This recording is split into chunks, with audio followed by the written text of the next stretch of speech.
The Light Princess, Part 12. The princess burst into a passion of tears and fell on the floor. There she lay for an hour, and her tears never ceased. All the pent-up crying of her life was spent now, and a rain came on such as had never been seen in that country.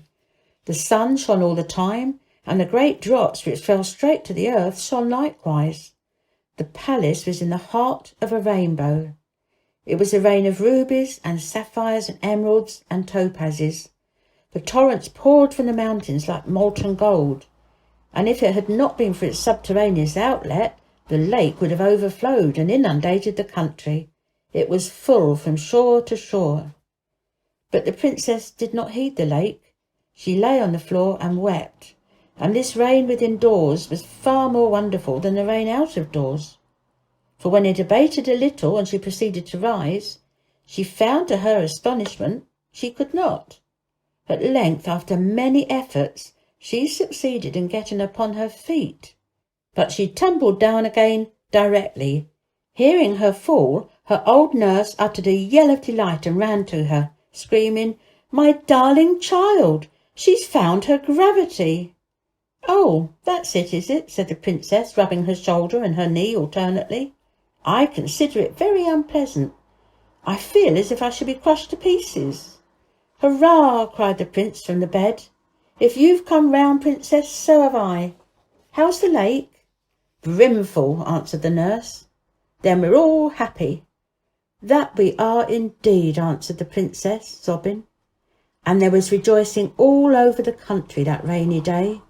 Even the babies forgot their past troubles and danced and crowded amazingly, and the king told stories and the queen listened to them, and he divided the money in his box and she the honey in her pot among all the children, and there was such jubilation as was never heard of before. Of course the prince and the princess were betrothed at once, but the princess had to learn to walk before they could be married with any propriety, and this was not so easy at her time of life, for she could walk no more than a baby. She was always falling down and hurting herself. "Is this the gravity you used to make so much of?" said she one day to the prince as he raised her from the floor. "For my part, I was a great deal more comfortable without it." No, that's not it. This is it," replied the prince as he took her up and carried her about like a baby, kissing her all the time. "This is gravity." "Well, that's better," said she, "and I don't mind that so much." And she smiled the sweetest, loveliest smile in the prince's face, and she gave him one little kiss in return for all of his, and he thought them overpaid, for he was beside himself with delight.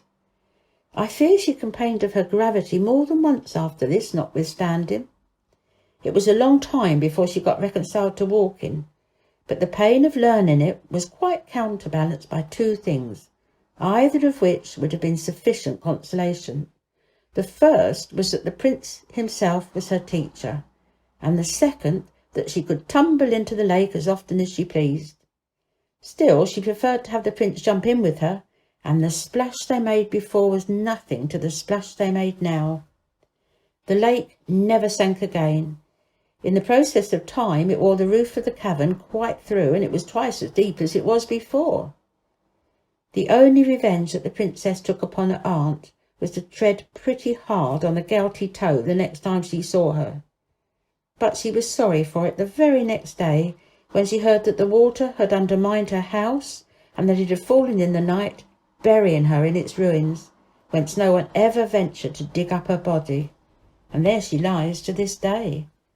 So the prince and the princess lived and were happy, and had crowns of gold, clothes of cloth, shoes of leather, and children of boys and girls, not one of whom was ever known on the most critical occasion to lose the smallest atom of his or her due proportion of gravity.